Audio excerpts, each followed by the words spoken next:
Assalamualaikum warahmatullahi wabarakatuh. Apa kabar semuanya? Sehat selalu ya, mudah-mudahan ya. Saya Deddy Setiawan balik lagi di channel Personality Development yang akan ngebahas tuntas terkait tentang masalah-masalah kamu dari perspektif akademisi dan juga praktisi. Kamu boleh curhat di Instagram saya, kamu boleh follow, boleh DM saya, apapun masalahnya nanti akan saya coba bantu jawab. Dan kali ini akan ngebahas terkait tentang curhatan kamu tentang CV. Kamu banyak banget sudah melakukan kiriman lamaran kepada semua perusahaan, tapi nggak ada panggilan kerja. Kita simak tipsnya ya. Tapi sebelumnya kamu subscribe dulu channel ini biar saya semangat lagi untuk membuat konten selanjutnya. Data menunjukkan di Career Builder melakukan survei kepada 1023 manajer di seluruh dunia bahwa rata-rata para HRD melakukan review CV adalah 30 detik. Nah, dari sinilah kamu harus menggunakan kesempatan 30 detik itu untuk mengimpress atau memberikan kesan baik kepada HRD. Gimana caranya? Kita bahas tuntas apa yang harus kamu lakukan untuk CV kamu yang baik dan benar sehingga menarik HRD.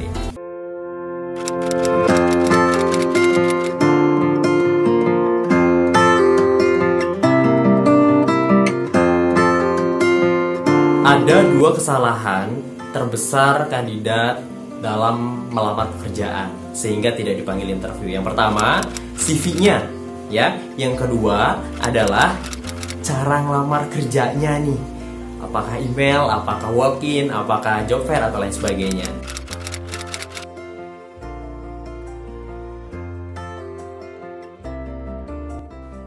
Teman-teman, saya bantu visualkan langsung CV yang baik dan benar itu seperti apa. Jadi di CV itu 3 penilaiannya teman-teman.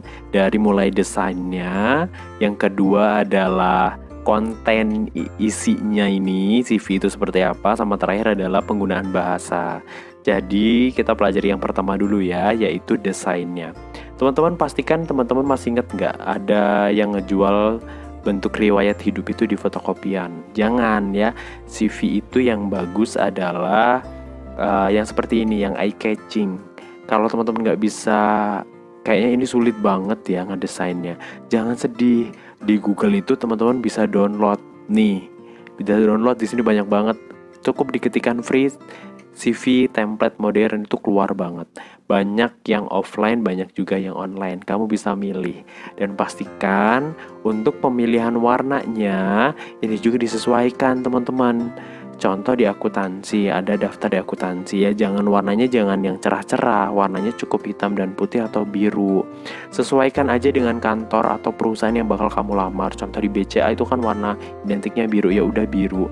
Atau warna di perusahaan BUMN apa gitu warnanya merah, ya udah ada warna merah-merahnya, sesuaiin aja.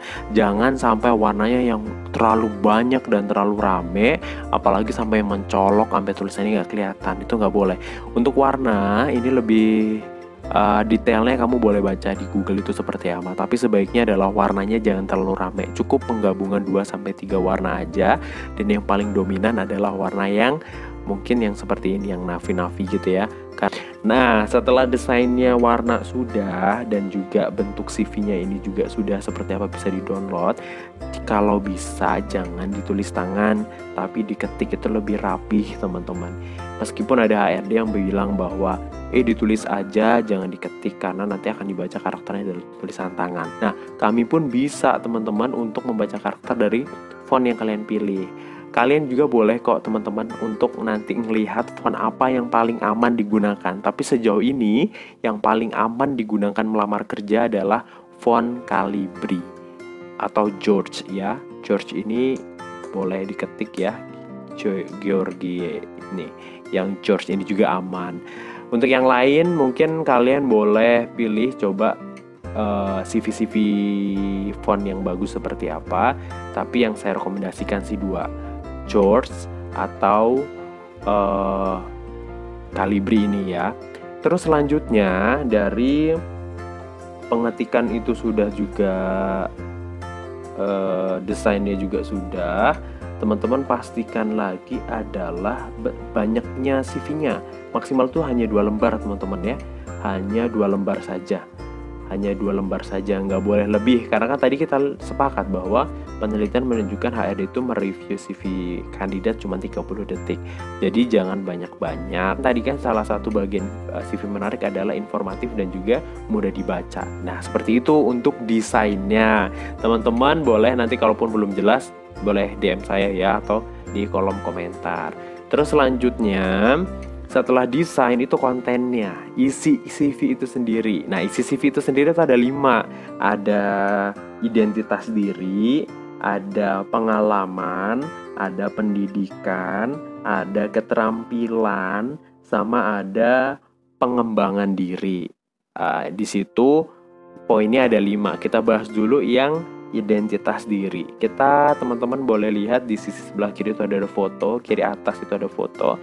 Di identitas diri Anda harus memasukkan foto ini, wajib banget insert foto. Karena apa? Ini adalah bentuk visualisasi kami terhadap kamu para pelamar, anak ini seperti apa. Karena ada beberapa HRD itu menggunakan ilmu fisiognomi atau membaca karakter dari foto itu untuk memilih karyawannya. Dan backgroundnya nggak harus hitam putih atau merah biru, nggak ya, terserah. Yang penting adalah formal, nggak boleh informal seperti candid dan lain sebagainya, nggak boleh ya teman-teman ya.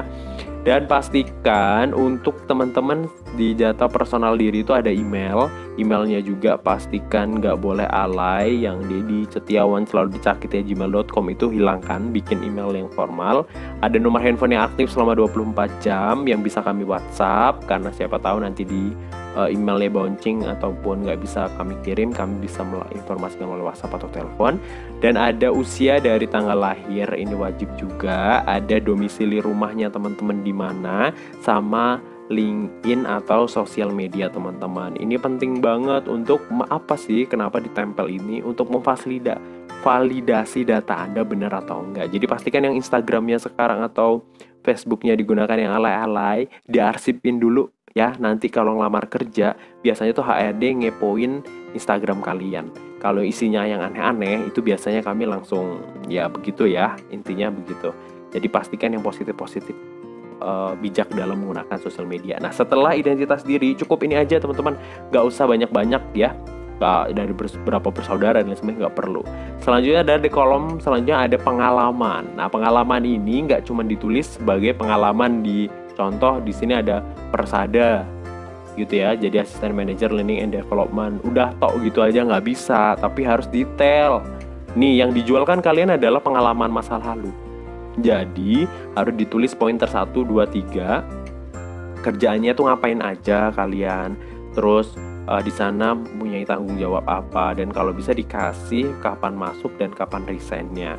Dan pastikan juga kalau kalian nggak punya pengalaman, kalian bisa menggunakan pengalaman organisasi. Kalian bisa dicantumin contoh, pernah di OSIS, jadi sekretaris, tugasnya ngapain. 3 biji aja itu sudah ngebantu banget bagi kami nge-evaluasi masa lalu kamu. Dan kalau punya prestasi di masa lalu di pekerjaan, contoh menjadi karyawan terbaik, itu juga ditampilkan di bawah kolom yang kamu tulis pekerjaannya.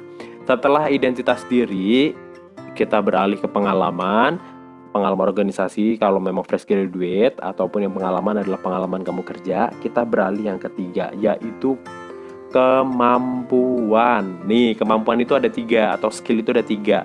Skill personality, skill bahasa, sama skill komputer. Kamu bedain ada 3, wajib cantumin. Dan kamu skala di sini, skala kalau saya pakai skala 1 sampai 5 untuk bisa menggambarkan bahwa kita itu dari 1 sampai 5 di angka berapa. Kemampuan apa yang kamu bisa? Contoh komunikasi, penjualan, pelayanan. Nah, ini adalah personality skill, soft skill lah kita sebut ya.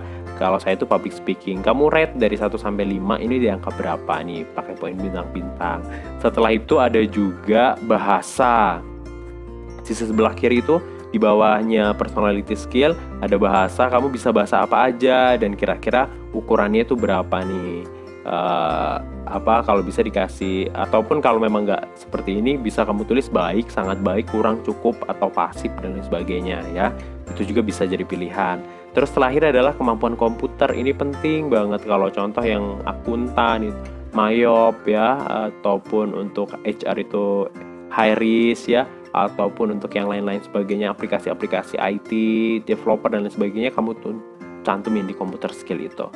Nah, setelah itu sudah, berarti apa tadi? Identitas diri udah, pengalaman udah, kemampuan udah, masuk ke pendidikan.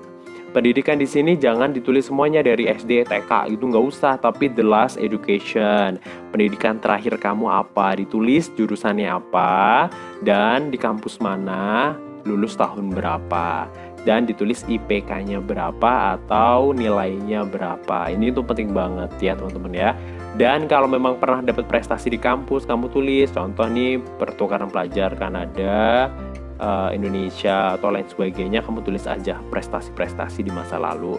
Dan pastikan ketika mempunyai sertifikasi dan pengembangan, kamu juga harus tulis di sini ya sebagai nilai positif kamu, nilai tambah kamu, training dan seminar apa aja yang kamu ikuti.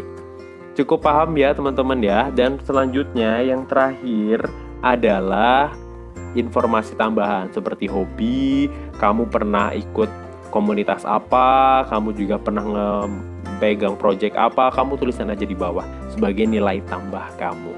Itu teman-teman terkait tentang konten atau isi dari CV itu sendiri. Mudah-mudahan ini bisa kamu terapin ya, dan benar-benar harus diterapin ini karena sangat dilihat dari konten isinya. Dan terakhir setelah tadi sudah desain, konten, yaitu tentang bahasa. Bahasa ini bisa ada dua, bahasa Inggris atau bahasa Indonesia, tapi better sih menggunakan bahasa Inggris. Ini untuk apa? Untuk menghindari ketika atasan yang kamu lamar itu adalah orang ekspat atau orang luar negeri yang menjadi atasan kamu. Sehingga kalau bahasa Inggris itu bahasa global, bahasa dunia. Bukan berarti tidak mencintai bahasa Indonesia ya, enggak. Tapi di sini tuh lebih kayak kita tuh ambil aman aja seandainya perusahaan itu adalah kebanyakan HR-nya adalah bule-bule gitu. Kita bisa menggunakan. Tapi bagaimana yang tidak aktif bahasa Inggrisnya, hanya bisa ngedengerin, gak apa-apa, better pakai bahasa Inggris. Tapi ketika interview nanti bilang aja sebisanya ngomongnya. Kalaupun memang terbata-bata, ngomong aja saya pasif Inggrisnya gitu ya. Tapi kalau pakai bahasa Indonesia juga nggak masalah teman-teman, nggak perlu dikhawatirkan. Dan dicek bahasanya tipe atau enggak, terus punctuationnya ya, tanda bacanya bener atau enggak, itu penting banget teman-teman. Jangan sampai berantakan grammar dan lain sebagainya. Dan pastikan jangan bertele-tele, yang ringkas-ringkas aja. Dan itu teman-teman untuk bahasa. Ada pertanyaan silahkan lontarkan di komen atau di Instagram. Demikian penjelasan ini, mudah-mudahan bisa membantu kamu. Dan jangan lupa subscribe. Saya Deddy Setiawam. Wassalamualaikum warahmatullahi wabarakatuh.